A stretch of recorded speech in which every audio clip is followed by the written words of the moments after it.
آية بسبب ورو. أعوذ بالله من الشيطان الرجيم.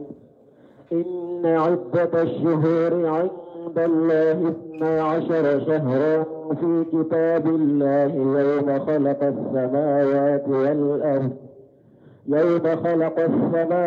والأرض منها 4 حرم ذلك الدين القيم فلا تظلموا فيهن أنفسكم وقاتلوا المشركين كافة كما يقاتلونكم كافة واعلموا أن الله مع المتقين. بسم الله الرحمن الرحيم، والصلاة والسلام على نبينا محمد وعلى آله وأصحابه وسلم تسليما كثيرا. سبحانك لا علم لنا إلا ما علمتنا إنك أنت العليم الحكيم. أستغفر الله الذي لا إله إلا هو الحي القيوم وأتوب إليه. اللهم انفعنا بما علمتنا وعلمنا ما ينفعنا وزدنا علما. بيا رابسوي هجريا باكله أني كمناني أني بيناني أني سبا. شهر ربيع الأول minye hijira sankalo sabana bisuinye o wolon fulanay miladi nasaraw ka jate bafula ani mugani kele sankalo tanna bisuinye o tani sabanay ambe dawda bugu masjid ar-rajah ambo kono. a'udhu billahi minash shaitanir rajim. إن عدة الشهور عند الله 12 شهرا إلى آخر الآية. نهاية لالا مسامين كورتالندو أكو سان كالو وجاتي على ألافي كالو تاني فولا دو في كتاب الله له المحفوظ له المحفوظ من بي ألا بولو نيلا تيجي بسبلين باكونو ala ko san kalo tani fula san kalo ye kalo tani fula de lahul mahfudu la ale alafi yawma khalaqa as-samawati wal arda depuis alay san kaba wolon fula da dommi kaduma ko wolon fula da dommi ala ya sebe lahul mahfudu fanala ko san kalo ye tani fula de minha 4 hurum o san kalo tani fula kalo nani bala ulu yella horoma kalowde ni silami sariya jahadu be keleteke ulu kono la horoma kalo kelete ku kono fonna ya suranye kele do damina la horoma kalo do nakanto ala amba do nanye kele yinjo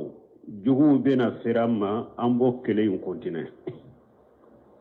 kele min damina na ambolo jihadu la huruma kalo donna kanto ala tiseka bila fana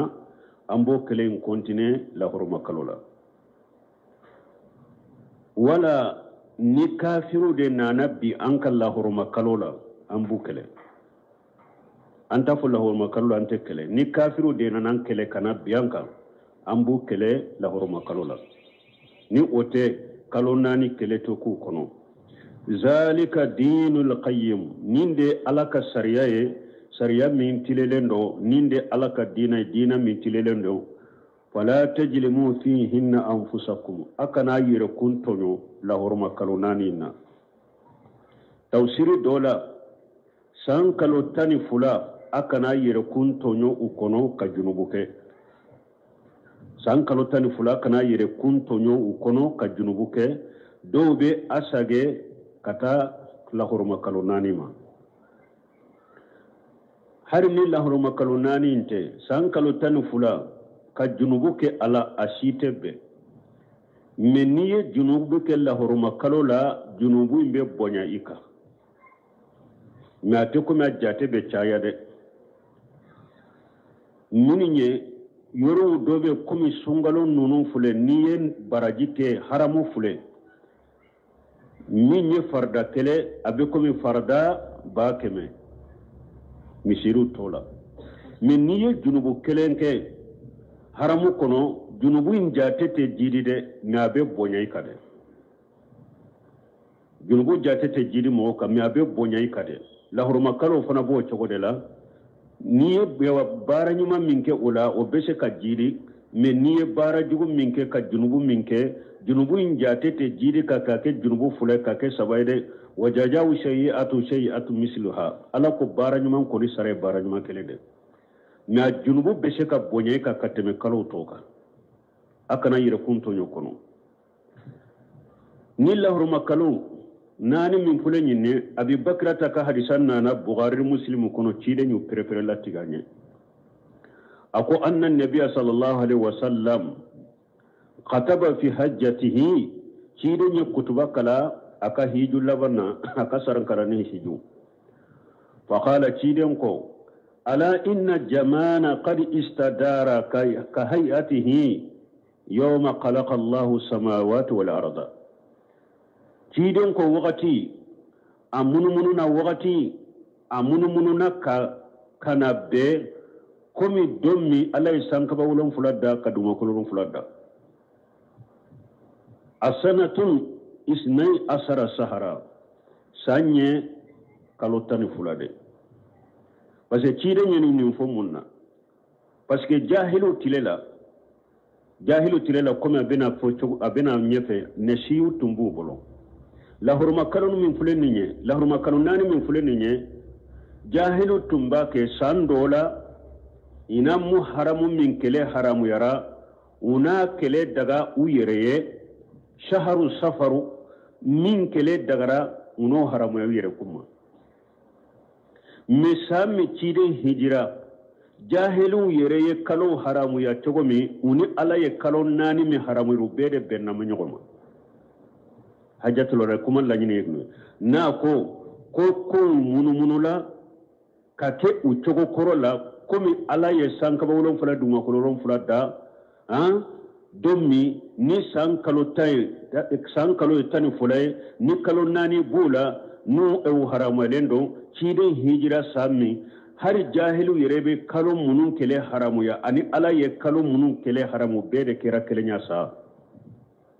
la nyine yo ode sino ulu tumbe de sandola muharamu na kele daga uyereye una safaru bila nola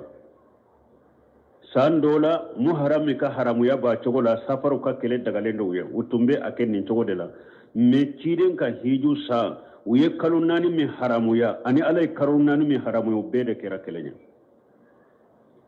la nyini ode kalunani be ulu yalla hurma kalu salasatu mutawaliyatu kalo sababe ulu tugulembe nyogona zul qadati wa zul hijjati wal muharram zul qada ani zul hijja ani muharram zul qada kalo jumaye ni salli cine kalo temena kalo mimbejo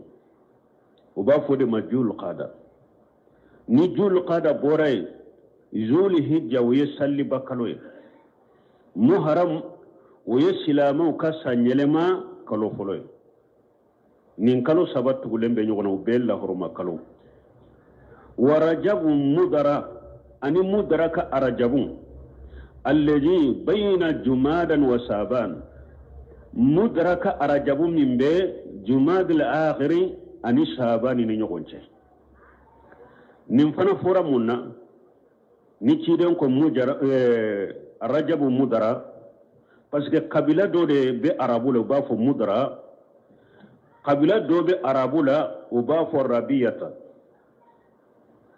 ka kabila kalo min to tunye ulu bolo arajabaye o kalo tumbe baina jumadan wa saban la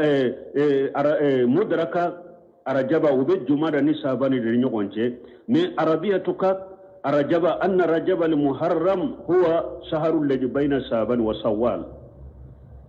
arabiyatuka mudaratu nyemu luka arajaba tunyen jumae kalo mimbe sabani ani sallincini kalo ni ñogonce waye jumay sungalo arabiatu qabla min bi arabiatu uluka arajaba tunyede arajaba mun haramu elendon tun tele haramu len tun be ulu bolo wayede min be sabani kalo ani sallincini kalo ni ñogonce sabani kalo ni sallincini kalo ni ñogonce waya ramadana de wa arabiyatu tumbe aramadana inde wele ko arajaba ko kele haramura minna bo odi ato chidenya perperel tege ako mudara ka arajaba ode kodo arajaba mi haramu yara mudara ka arajaba inde kodo de arajaba min be jumada ni sabani ni nyogonche mi arabiyata ka arajaba inde donc o arajaba ode haramu yara bayna jumada wa saban summa qal o ko fe chiden ko donc nin kalon nani haramu ya kunye munye ni kelete ku kono parce que jahiliya la ñogon faka tumbe runu ñogon ci hari ni kelete jahadu fana tumbe alay jul qada ka kele haramu ya parce que jul qada de mogo be bo ka jamana wala kata hijiro la kele kana ke akono mogo faka kana ke akono pour hiji don hakli sigilen ka bo ka jamana la ka semma kala hakli sigila ni mogo te suma zulu hijja ka kele haramu yara munna parce que hiju bara bebeke ode kono hiju kele unu ka hiju ke ko ka hiju bato yero ke ni hakili sigie ka do mogote na bianka mogote na faga fagalite ke nin kalo kono zulu hijja ka kele haramu yara ninde la hiju beke ade de kono mu haramu ka kele haramu yara kunye munye ni hiju kele fana tilala hiju la ube sagi kabo hijiro la katu ka jamana wula muharami de kono una bomma ka kasu ka sayro la ka soro muhammad dankarula kelete arajaba ka haramu ya kunye munye san tilancela muhammin ba fe katabo alikabala kalimura ke ina taka sagi hakli sigila kana ika demba yana nin kalon nani haramu ya kunfule wa haramu ya ni hikima minye silamiya sariyala alla ñini yenninde tuma mi ciide ñen nunum fo summa qala o ko fo ciiden ko ayu sahri haja akon ni nkalo ye kalo jumaye ambe kalo minna ni nkalo ye kalo jumaye sebo ko ulu ko allah wa rasulu alam ko alana ka ciiden de bado ko fo ulu yere ya miri ciden bina kaloyi abina togo wore foala minte zuli hijja ciden ko yala ninde te juli hijja ko ciden ko ayu yawmu haja qulna allah wa rasuluhu alam uluko alana ka ciden de bado fasakata ciden nya makko hatta jananna annahu sayusammihi bighairi ismihi fo ulu ya miri ciden bina doyin togo fo togo werela minte ulu be togo mindo ciden ko yala nin doyinde te alaysa haja yawma nahari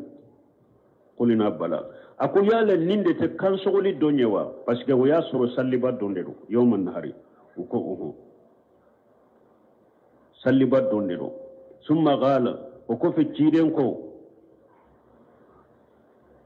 ako ayu baladi haja ambe dugu minna ninye dugu jumaye qulna allah wa rasuluhu alam anko alana ka cidende bado fasakata cidenya mako hatta jananna annahu sayusammihi bighairi ismihi fo awnya miri cidembe na togo wore fo ala nimminte makay qala ciden ko alaysatil balidatu ako yala ninde te balidatu parce que makka togo do de balidatu ako yala ninde te makkay ba kulina bala anko ninde makkay qala ciden ko fa inna dima'akum wa amwalakum ciden ko ewa aka nyugun joli bo anaka nyugun nafulu dun wa hasibu qala wa aradakum min ya hadisa ma fulanya ko abajigi ciden ko anaka farkulun aka nyugun farkulo sogodu ka nyugun korofo alaykum haram nunu haramu yarawka ka hurmati yawmikum haja komo haramu yarauka bi doin na chogomi fi saharikum haja komo haramu yarauka nin kalola chogomi fi baladikum haja komo haramu yarauka nin dugu kono chogomi iya do yawman nahari don min do don barkala mando la horoma dondo o doyi ni mogo min ye junubu ke ka ala kuta ke an y'a fo cogo ma julumu be bonya ika kalo min do fana la horoma kalo de do ni mogo min ye junubu ke la horoma kalo la junubu be bonya ika u be dugu min na la horoma dugu de do ni mogo min ye junubu ke junubu be bonya ika o de ato cire ni nyinin kan nin sabala tuma mu yo fo awa ako bi yawman nahari akan kan yogon joli bo haramu yarau ka cogomi bi yawman nahari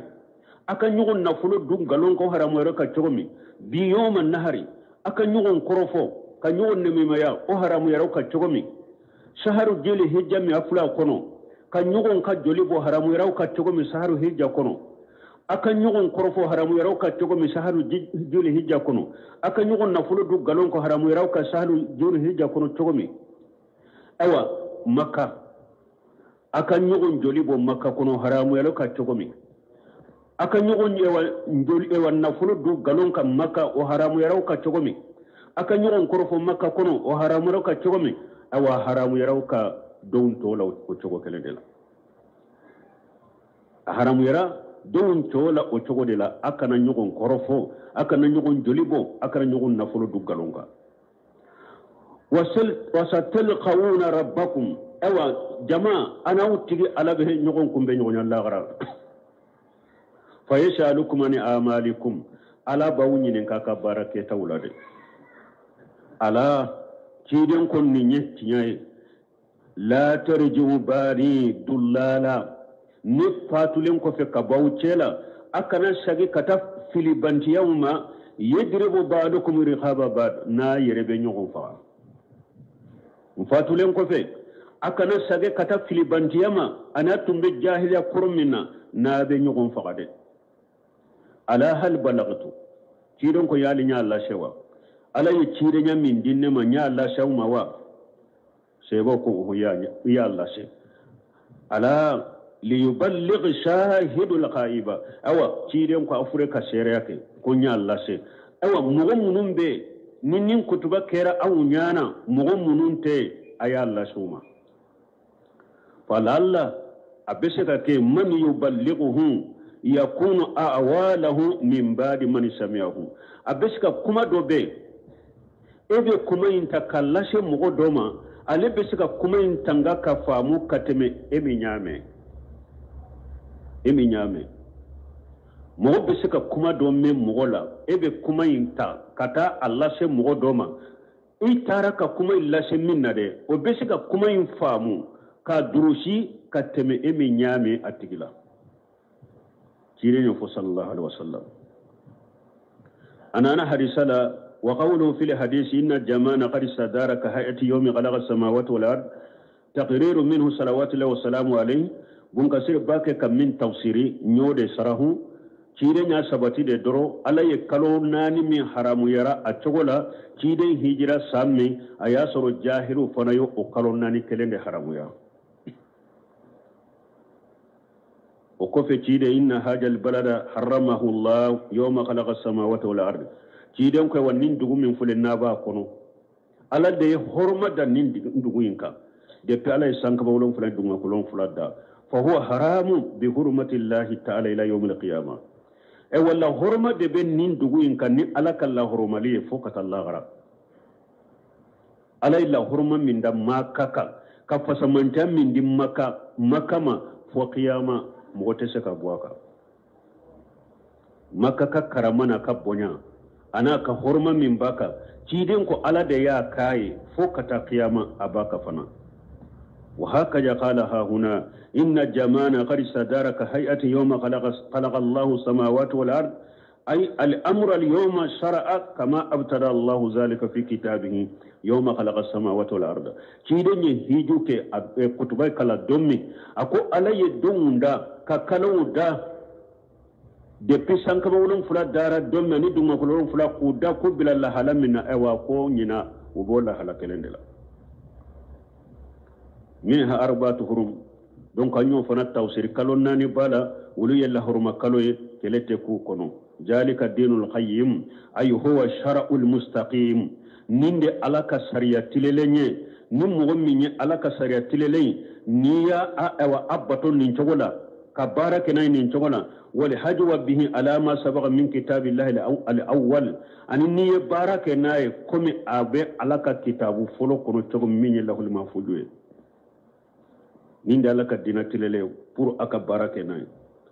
fala tajlimu fihinna anfusakum akana yire kuntoyo lahruma kalon nununa doko akana yire kuntoyo ewa kalo tani fulayn bedela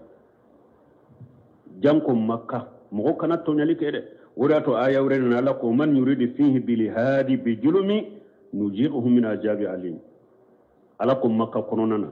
ni mo la nya niya la nyini makka kana ke yire de angani du sukunda koiba la nyini ka tonyali ke makka ka junubu ke makka ka ala kota ke makka ka ngani adoro kala nyini dusukuna doro ala ko ko ale ala billa nene la jababa min bi la dimi kala nyini doro kana kede donc mo munum beta haramula makka li murala anka mo gola hijudo wa makka ye dugu minye dugu bonyale no dugu horomale no aya janto yire la yede ka fo beta ka kanna gele yawke ka fut abetaka bambanti ya uke ka fo abetaka bidia uke makani madina mo ki yere koloshi de iki yere koloshi madina kibariyala cidin kul ewa lana allah man awwa muhdisa akum mo bidia mo madina kunona akum mo ye bidia bo ni ya deme alaka danga bika lana allah man hadasa fiha hadasan aw awwa muhdisa hadisan na togodola alaka danga be mo ka ni mo minye bidia ke madina ube ye bidia mo deme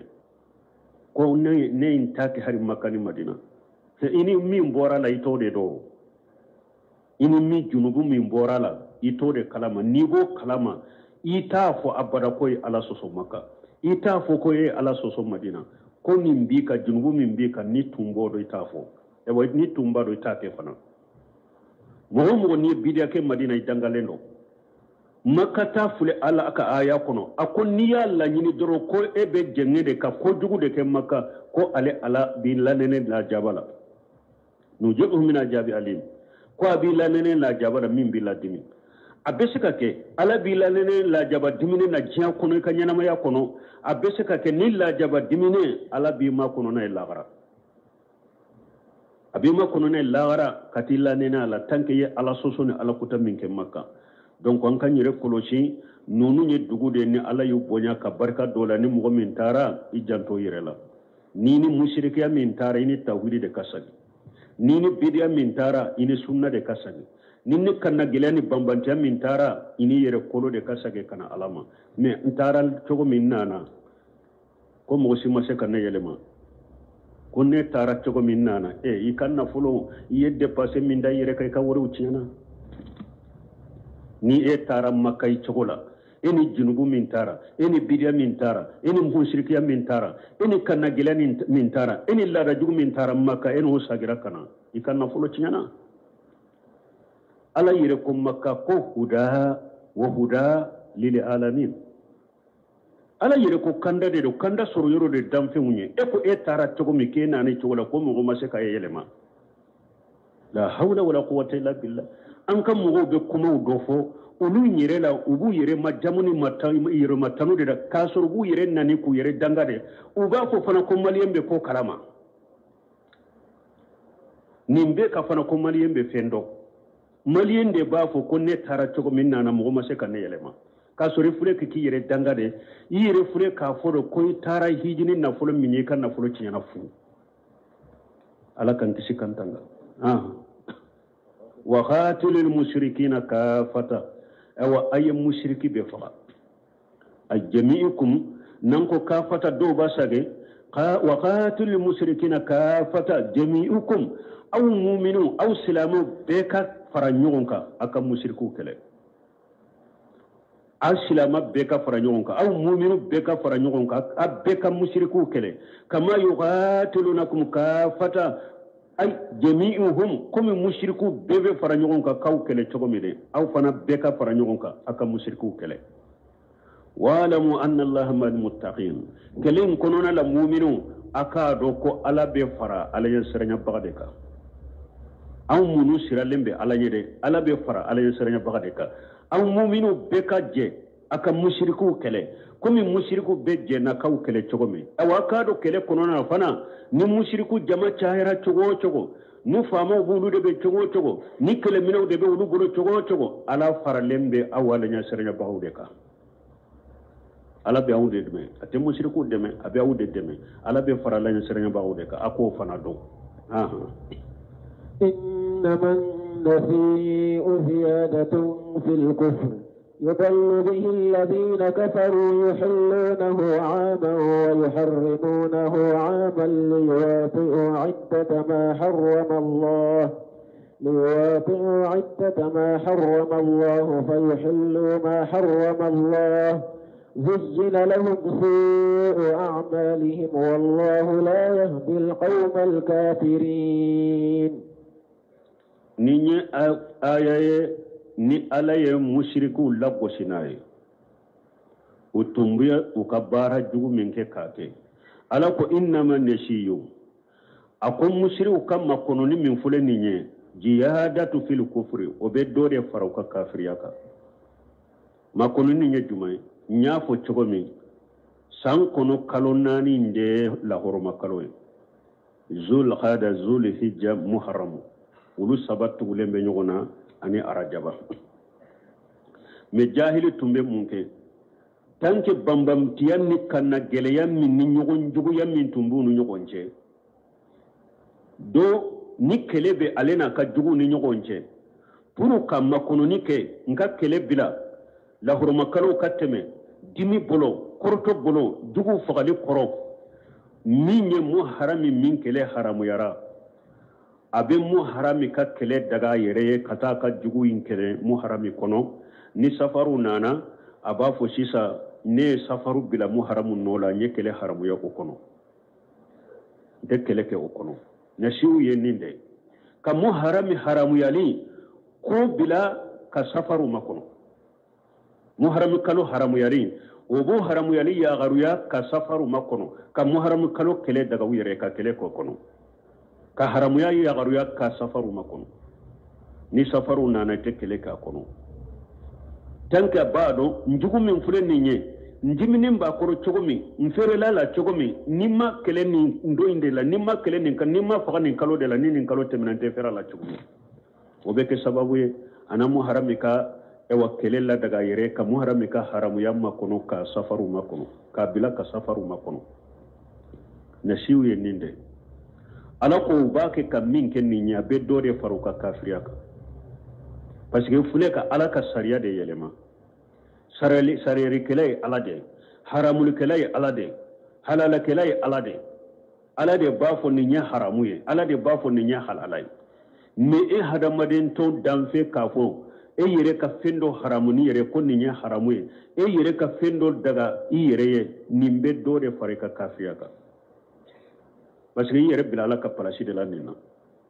nin bɛ dɔ de fara u ka kafiriya kan yudallu bihi alladhina kafaru ewa mɔgɔw fana bɛ fili n'a ye mɔgɔw bɛ fili ni nin baara in ye mɔgɔ minnu kafiriyara yuhillunahu ama san dɔ la una muharami ka kɛlɛ una daga u yɛrɛ ye una kɛlɛ k'a kɔnɔ ka safaru bila nɔ la ka safaru haramuya wa yuharrimunahu ama san dɔ la fana una muharami ka kɛlɛ haramuyalen una tɔ u nɔ la u tɛ kɛlɛ k'a kɔnɔ safaru una kɛlɛ k'a kɔnɔ u bɛ ka nin de kɛ liyuwati'u iddata ma harama Allah olu ka laɲini ye mun ye ko ala ye kalo 4 min fɔ dɔrɔn ko kalo 4 haramuyalen don ko san kɔnɔ e ka kalo 4 haramuya yɛrɛ bolo dɔrɔn hali n'a ma bɛn ala ta ma ko e ka kalo 4 kɔni haramuya yɛrɛ bolo dɔrɔn san kɔni kana kɛlɛ k'o kɔnɔ hali n'a ma bɛn ala ta ma fa yuhillu ma harama Allah ina fɛn dɔ la daga ala ye min la haramuya ina fɛn dɔ fa haramuya ala ye min la daga juyinna lahum su'a amalihim shaytani ka baara jugu min filɛ nin ye shaytani y'a masiru ɲɛ kɔrɔ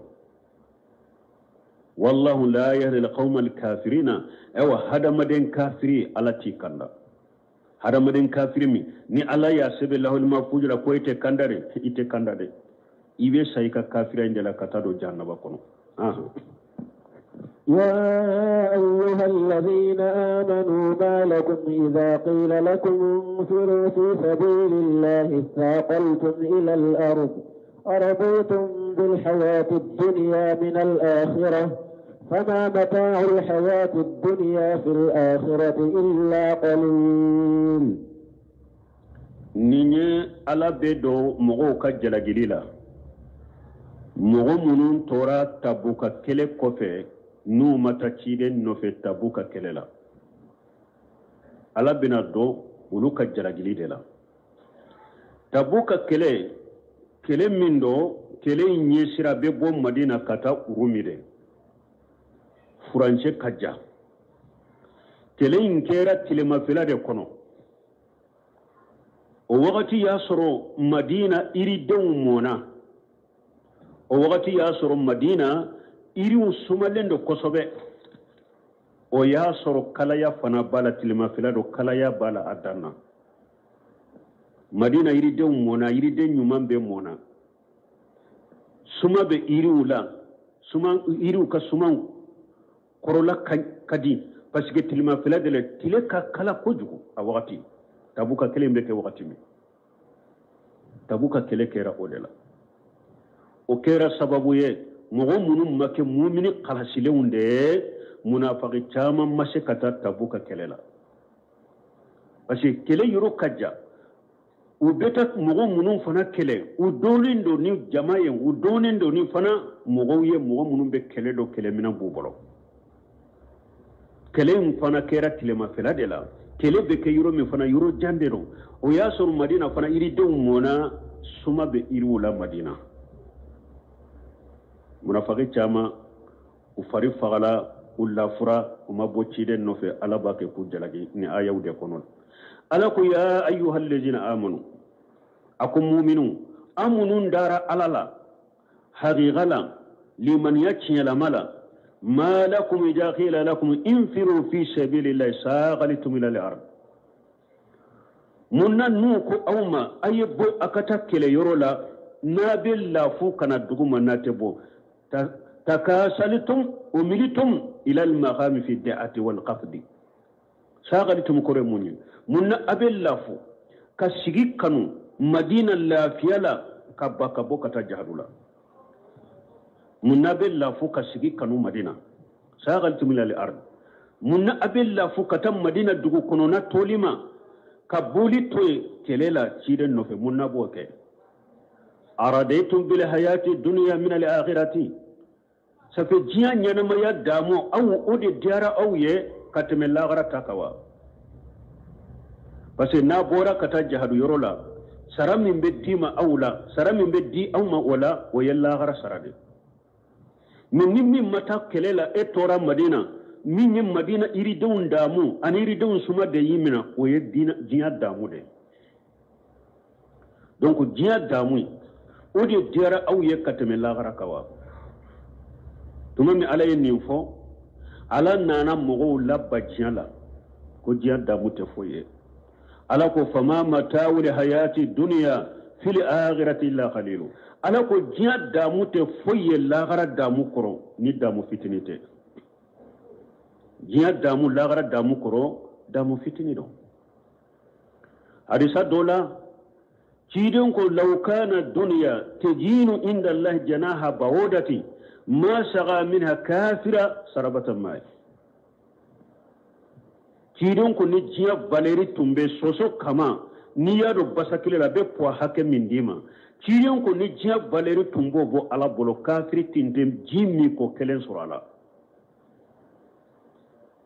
me soso kama hake poa hake jiya to bo ala bolo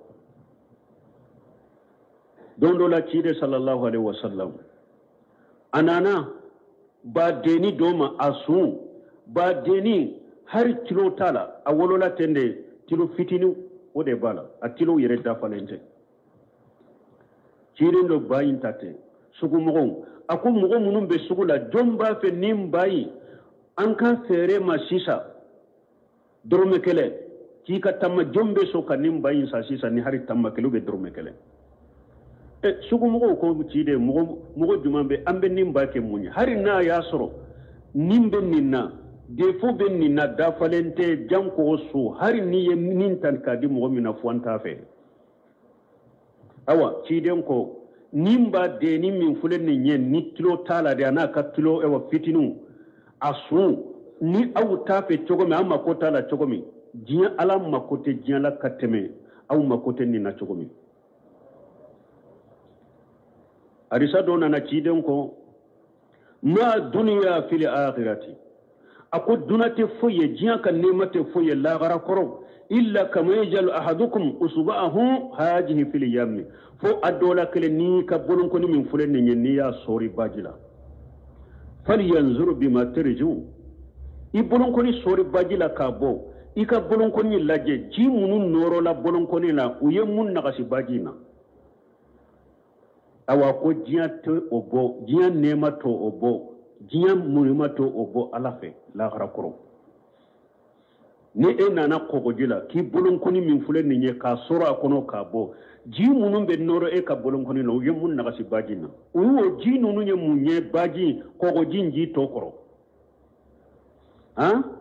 awa ji den ko jiya to obo jiya nema to obo jiya ina ka kona fen to obo ala bolo la gara koro wadi ato ولما هدرت عبد العزيز بن مروان الوفاة عبد العزيز بن مروان تمامي سيانا أنا علما أبي سيابنا لا قال آيتوني بكفن الذي أكفن فيه انظروا إليه أكو أبين كسنك من نابادو لكن كسنك على آيا إيران ننكال لجي أين كسنك إيران ننكال لجي فلما أودي بين يديه نجر إليه تمام نانا كاكا كسانك داكرو أيلا جلك كاكا كسانك ما فقال أما لي من كبيري ما أخلف من الدنيا إلا حاجة أكو إتي فنباي نبولو نيني فويت بو جيا كونو كينكو دي جيا ما نينيندتي نتي نيني فويت بو جيا كونو نينيندتي ثم ولا جهره فبكى وكفى أيا كودي مغمون با كرو أيا كودوما أكشرا وهو يقول أكشتو باكي كافو أفل لك من داري أكو سو من فلنيني بني بأني سوي نينجيان سوي إن كان كشيرك لقليل فين شامن يفتني ده وإن كان قليلك لقشير فين دغما فنكسروا وإن كنا منك لفي غرور أنتم بمرسل لا يكونوا كوي antum be marasala e kono de balmo jiya ka fen chaman to de fen dogoma jiya ka fen min fana ka dogo a to de ko min kaso abanni kaso de mugo ni chaman be mugo min bolo ni jiya nyana ma ya kono na fulo chaman be ni bolo ci de nyo na te hadisa wure kono ako al aksharuna humul aqalluna yawm al qiyamah akum mugo munun katta nu kan na fulo katta jiya kono ya de yomale kama do lude ka barajinu ka saraka dogoye munun kan na furo kacha ninjiya nyana ma yakono la gara uludu ka saranu ka baraji ka dogoye fonni mu'minun kayra ko usman ibn affan nyogona wule ana abdurrahman ibn auf nyogona ana abubakar sidu nyogona ni mu'minun kayra wala ini chama be bojiya kono de o ko fe ala ibeta yala إلا تنفروا يعذبكم عذابا أليما ويستبدل قوما غيركم ولا تضروه شيئا والله على كل شيء قدير وقف عليك كان كاريدا مغوية مغومن نو يجهدو توي نو متى جهدو رولا ألاكو إلا تنفروا ناما بوكتا جهدو يرولا ناما بوكتا كلي يرولا يعذبكم عذاب أليما ala bawla jaba la jaba min bawla dimi nama bo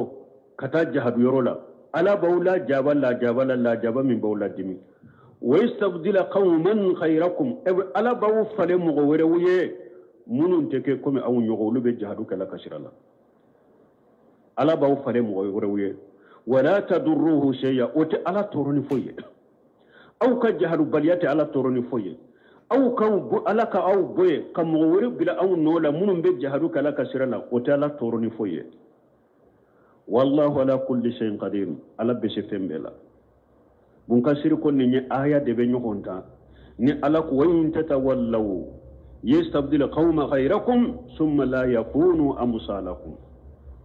ni aw ya ko di jihadu madina la ni aw ya ko di nin dina jolima ala baw fale mo wérewu ye wulu tigi teke komi aw nyogona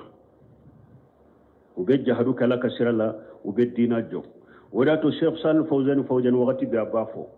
ako ciden ka dina tauhidi min fule ninye sunna min fule ninye ala faham salafu salih ako doni ke baga min bejo ka weleli ke kata tauhidima ka weleli ke kata wa sunna ma ka weleli ke kata salafiya ma ako doni ke baga min bejo ka tile ka cinyafo ika jo ika tile ka cinyafo min te jo ka tile ka cinyafo kana jo ka tile ka cinyafo ala be aw fale mo wore la mun te ke amunyo wala ka dina te cinya ako aunde be cinya aunde sira ala kana aunde cinya mi ala ka dina en konite mene ala ka dina te cinya ni emi make emi majonai emi madawa ke na ko makaka chokomi ala be de fura ki boy ala be de cinya ala be ede labila mi ala ka dina te labila min be jojo min te joyi kana jode nin dina te labila ko ande be labila dina te labila Sheikh Salih Fawzan fajamu defo ako ale be sirade ala kana aunde labila kala cinya ne ko dina en ko ni temene parce que ala ko qur'ana kono wa in tatawallaw yastabdil qauma ghayrakum thumma la yakunu amsalakum ala ko naaw ya ko dinin dina ma ne ala baw fale mo wore wuye munum bena nin dina jo uluteke komi aw nyogo uluteke komi aw nyogo nin dina hada made an hakili sigile mbala ko nin dina demelendo do nin cinya demelendo nin cinya be jode fanade mo shetala mi munu nyere bu dambe kata silamiya mani silamiya doniya ulude tenin silamiya do wakati be mba foya nko kafiru dufu ka karamogo bo ka doni ke baga bon kafiru ka nyema bon ulu be nin dina haqiqa na cinya do kateme an ka silama chama nan ka karamogo chama fule silamiya kono ulu ba do nyenni fo ka doto faransi o do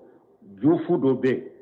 akwa bake ka faransi ka president ya nyini yere aya wojo chima abake ka kuma salafiya ka o jufu abake ka kuma salafiya ka ko salafiya koro de ka sagi kata ko koroma ko mugo folo tumbe chogomi dina la ka sagi katoma ko salafiya koro yode jufu imba fo kafiri do ha ko silama do be se ka soro silama be se ka soro ko ite selefuye ko be ko silama be selafute ko min ni ko silamiya nyuma ko salafiya de do jufu kafiri o de bafo ha ire do ya to ha aywa tilelen ka gole nema abo fo ako silamiya nyuma ko salafiya de do chaman ba do video beo abe faransi sisa abe kandida nyini na ulu ye kafiru de ye jufu de ewa ko mugo te silamiya kele faransi ka bo fana mugo ta ke ka silamiya kele ka fo mi kafiri to ni silamiya jugu afule kan ninde fo kara mugo sorola aw mbolo ya duguturu yo bu bolo ko salafiya yere bidiya de o be la kali chogodi o be la kali chogodi jamana en ko karamugo jamana no doni jamana de maliye karamugo fura aw bolo ya o be minbaru ko be wajuli ko salafiya kuma yere bidiya de jufu kafiru fule ka fo ko silamiya yere haqiqa salafiya de ko salafiya de kasage ko silama fulo koro tumbe chogomi an kasage kata o chogola e aw karamugo to desera ka salafiya do nimbe la kali chogomi nunu fana de be minbaru ka berebu bolo kulu be kutuba kala o jamana masina jama kulu munun be nunun nofe ube cinya ye donjuma ube cinya ye sanjuma ube cinya ye kalo jumana jama munun be nunun de nofe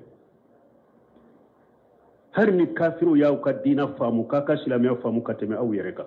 aw be mogo kanda don juma aw be mogo kanda kalo juma aw be mogo kanda ku bila cinya ka san juma wode ya tumba fo wakati be mogo ka wajulu ti tawhidi ka ala sunna ala fahamu salafu salih mogo mi be hera fe yire ayu nobila aka karamogo lame munun be weleli ke kata tawhidi ma munun be weleli ke kata sunna ma ala fahamu salafu salih aye ulul lame mogo te salafu ka tabulo ka aya lamini bila ka ko bila an bugun fuanda chamancela sino ate kanda de ulu yere makanda o janku na ukanda ni manni salafiya do karamogo mi manni salafiya do ibi dambe kata sunna ma ite salafiya do ebe mogo kanda donjuma e yere makanda yere ayu ko bila de ayu ko bila ka salafiya nyini salafiya de islamiya nyumaye silama chaman de beite salafuye salafiya de islamiya nyumaye ni te salafu salihu ka tabolo ka ite islamiya nyumanka alaka hakimandama aha إلا تنصروه فقد نصره الله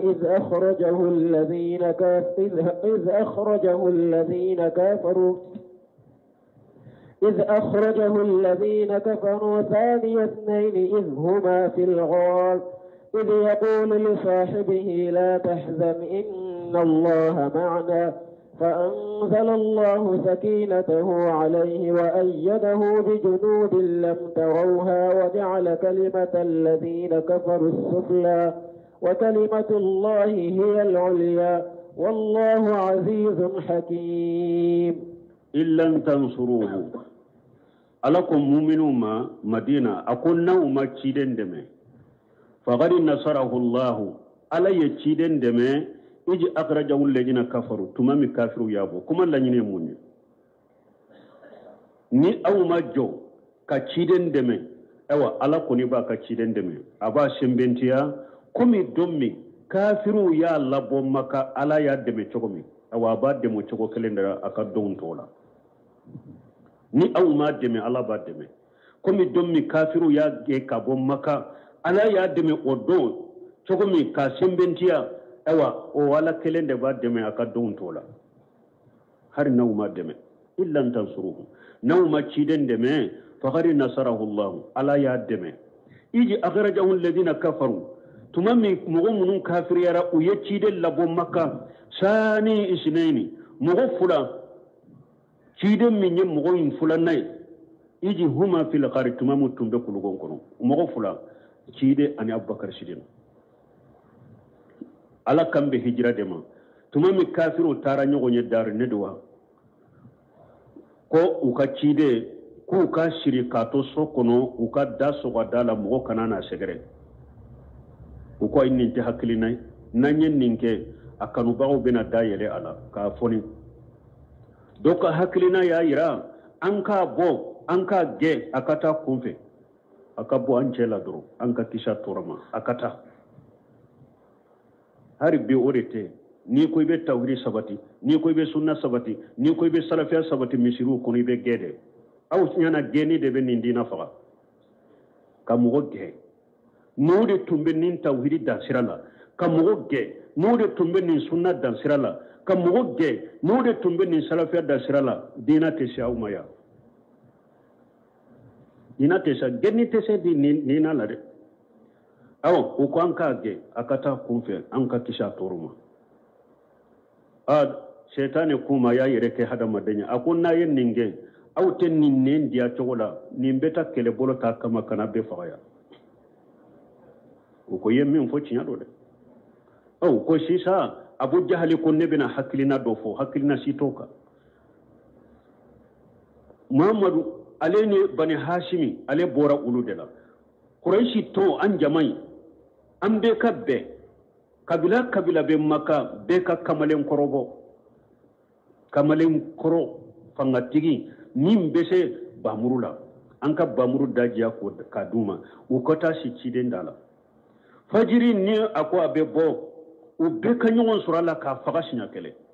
na fagaro ya ka ko banne na ka mugo bora ulila bani hashimi ni ulila ulu bete bani hashimi kabila doro utese ka quraishi bekele utese kan kele uba fure doro kankan ni songo duma Mamadou kelen ni songo nyame keme Quraysh be ko fara nyogon ka kadi bani Hashim uba on bolo munna o tan bolo foye seytane ko ye hakilna min fodo ha atete meninka o farala ninde ka Quraysh ka kabila to ni bani Hashim te be kamalen korobo ka bamuru dama ko kata ci den dala ko ni ci den bora doro ka faga ala ye wo hawci ci den ma ka fo ika dila kana shiyaka ika hijrate ci den yali buna bi talbi wole kabila nola ci den boto mogo munun be aka dala te munu ka bamuru ala ye sinogo de bulula ka tege fa bogola ka yugu yuga be kunkolola ka temina yere don naale ube dala yar ko ube munna yade ko be mamuru kono ko na boramba fa aya ko mamuru tara mena aya ka kunkolo la ja ya be fa cencela ni mi nya kunkolo kete bogobe buru cire sallallahu alaihi wasallam aya soro tumami ci sera ci de madura tara fo Abubakar Siddiq awa ko labbe aya soro mu cebo to ye hijra ke minni Abubakar ko be hijra ka na ya sara ci de ma ci de ba fo ay ekim makono lalla ina kenne ka tama nyugoy ci de ma so Abubakar kata Abubakar toray bo Abubakar fana ye nyami fulal labbe ko ladumuni kosobe ni ndo inkama aleni ci den ka nyami dondo la do direct la mandirindire Abubakar Siddiq nyabe ciden nalema aka sokono ako ciden yere kana nema ni leri la ko de be sena ciden do na Abubakar ka sokono aya sura Abubakar na ka demuso asman nunu lushile wa ko Abubakar ra ko do de Abubakar ko ewa ya sisa ako ko de be sena ko de be sena mba fi an ka gundo de ken ka fuye aw Abubakar Siddiq ko ay nunu nyen dem muso de nunu maralendo nanye fe mo fe mfa be da so in kono yande teta fo yoroshi ci den ko jendiri man ka hijra ke nka tama nyogo nye eden bora odela me utara maka kulungo do be ko qari sawr ci den be astumbe se katile Madina shirala de mogo shi tasoro ala batanga me aye sababu ke pour an ka ladege ni komi nana an ka sababu keli ate tawakkulu wuli kire sallallahu alaihi wasallam ayasur Abdullah ibn Urayqata o kide ni obenna sawu kele nyogona ha o basara odela o katam Madina kasira yurula kafiri do fana sawu kele una benna odela saw kelen tamaro betam Madina kasira irula ya soro ciden te Madina kasira do bo utara do qari sawre kono katile sabake folo kafiru wuri la fambe ubu nyini pour kafiru ka nyini kala sen tigra wakati mi donc ulube bo ka Madina kasira na udonna kulungo yin kono Abubakar ka genni kana mimbe oni bawu beta ewa minyi Abdurrahman Abubakar denke ni obeta ni obeshi makana ye kibariya munume abeta unyafo chide na Abubakar kulongo yinkono ni ale nana dro fajiri Abubakar fana genyen kana ni bawu be wuli kale ka shena no tuse ni mo tuye ani bawu beta ubi biri wu no fenge tile saba yinkono nala tumami tile saba inda farade wo kulungo in kono de kafirun nu nyini ubena fo ube jo kulungo indala Abubakar Siddiq ba fo chidema nu dola kele nyu sonkro la je doru ganye ushen kolora nu duguma la je doru ganye ubena katama chide na Abubakar be kulungo min kono de fu ulube teme kulungo indala ushe umbe daka Abubakar ba fo nu ushen kolora la je doru ganye ciden ba fo ya Abubakar ma jannuka bi isnayn Allahu salisuhuma ako Abubakar munyi ka jigiye ni mogo fula mi sabana ya alai obeyewa ulute ya hakilishigi i jigiye ni mogo fula mi nu usabana ya alade ciden ba ke kanin fo Abubakar Siddiq tumami tile sabayin dafara uni kafir min fana benna ko akata sira yirula o nana ku soroye kam madina ka sira yirula o ya soro makka kafiru yafo ko ni mugo ni nana abubakari nyanama ani ciden ka nyanama ube iyu fagaini kunkolo nana kelen nyame keme biye ni serani kan abubakari nyanama soro kanana ni ciden kelen be nyame keme dima ni sera ku fagaini kunkolo de nanu kelen be ambe nyame keme dima nyame keme fula me unu nin kafiri saratira sawu kelen dama gundo borto tanke kafiru ko to hari ka kafira la ube sira ngalonye ani jamfa ama gundo borto ala kambo ode moya kon ni aw ma ciden de me kele yero wala ni ala ya de me kola min ka boni nunumbe don mi kafiru ya bo ni ala ya de me umugo fulade tumbe kulungo kono ala de yu sabanai me ube min fo kulungo en ka kibari ala ko tuma mi cide ko ani abubakar sirri nana udonna kulungo en kono ko min ye dalen dana ko nana ka dalen dane ka udda kulungo indala ko nduvani nana ka nyaga ke ka ewa afanda kulungo indala ko unale uyuse nano mina ko sonna ne ko ni dara yande me mogote do nin kulungo in kono bi ko nin dalen dana bina aka dalen daya ube nin ewa nduvani bina awa aka faudaya mogote do kulungo in kono bi ko nunu bena ninge ko ulu de kera sababu ye kuma cide na Abubakar ye wori ato ma kulungo ni jate mina me shagal bani benin qisa akum mawdu de do silisat hadisi deif wal mawdu kono qisa sahalente qur'ana aya nyerebe qisa ngalon tigaya ambe aya to dafa idi yaqulu li sahibihi tumami cide ko to nyogo makase bama awa doni ke bawo ko ni mugo ko abubakar sidiq te ciden ka sebe ye kafiriye parce que ala de fule kafo yara de galon diga idi yaqulu li sahibihi pour ciden ko to nyoma ko aka sebe ma to nyoma abubakar sidiq la tahjan ikana suno ikana dusukas inna allaha mana ala faralem banka ya ala faralem banka fa anjala allahu shakinatahu alayhi ala ya ka hakili jigi ciden ka wa yadahu ala ye ciden de me be junudi nikele boloye lam tarawa kele bolo minteye dufani be yoga teye dalen dala be yoga teye aya nyire ye qisa ngalon tiya ciden abubakar ala yudde me nikele bolo minye malikawde donna kafirun nyeni ciden abubakar yelice be junudi lam tarawha ala yudde me nikele bolo de kele bolo min ni hada maden taye kele bolo min taye ala yu sembentani malikaw ka doni kulungo ni nyonche nutuye men to wani inte dale ndanna inte wulu ya qisa de wulu masaha qur'an aya nyire yu galon tigeya wajala kalimata alladhina kafaru sufla mu'minun kafiriyara wa kam mushrikiyan ka kafiriya ala ye kafira ni mushrikiyan bila duguma ka jigi ala yu ka kafiriya jiga yu ka mushrikiya jigi wa kalimatullahi hiya al-ulya ala ya ka kuma bila sanfe la ilaha illallah muhammad rasulullah ala ya bila sanfe ala ya tauhidi ani ciden ka dina ala yu korta sanfe ka mushrikiya majigi ka jigi duguma wallahu ajiz ala ya kenye masade hakim ala ya kodon masade ni ala ya koko ke chogomi abe ko o chogodela wodi ya tumbalmu cide sallallahu alaihi wasallam musa la sharika hadisan nana uye cide nyininka ko cedo be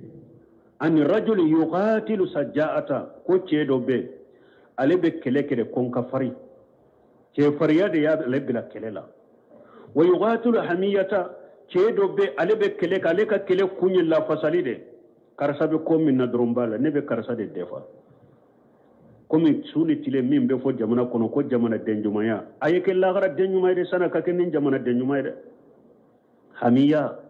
ka kele keni la fasali fuye dina kote tawhidi kote sunna kote ka kele ke kasage kwa bo jakwa ke sedu suye wure cede ni cide nyin ka ko ke mo do be abe kele la fasali kama wa yuqatilu riyaa sabana ko mo do be ale be kele ke pour ka yire de jira ayu dhalika fi sabilillah ko ciden ma ni mugo sabala dombe ala kasirala domba ke ka kele ala kasirala faqala ciden ko man qatala litakuna kalimatullahi al-ulya fa huwa fi sabilillah ciden ko ni mugo min kelela de pour ala ka kuma la ilaha illa allah muhammad rasulullah sheri kuma fula tauhidi sunna ala faham salafu salih ala ciden ko ni mugo min ka kele kera ninde kama ede be ala kasirala ni mugo min ka kele kera de ala ka kuma tauhidi ala ka dina be sanfila soro tauhidu kuma ka kuma be sanfila soro ni mugo min ka kele kunyo de ciden ko ede be ala kasirala ede be ala kasirala de me akele to ni sara ala ni ala ma farika fu sara de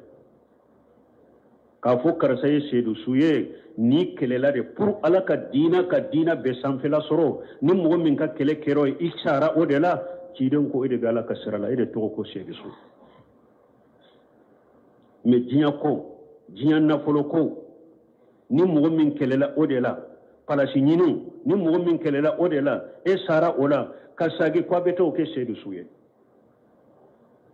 o de to Sheikh Albani ko tuma min b'a fɔ ko ni mɔgɔ minnu sara marasi la ko seedi suro a ko ni mɔgɔ min hari ni ale ye kɛlɛ kɛ ko lasite min bɛ jamana kɔnɔ ne ka kɛlɛkun ye de n ka lasite in bɔ jamana kɔnɔ n ka na ni silama sariya ye e ye marasi kɛ o de kama i sara a ko yɛrɛ tɛ seedi su ye fɔlɔ o janko mɔgɔ min ma kɛlɛ kɛ nin kama parce que mun na ye nin fɔ k'a fɔ hari min ye loi ye aka boy silama sariya ye na cogo bola silamiya kono min te marasiye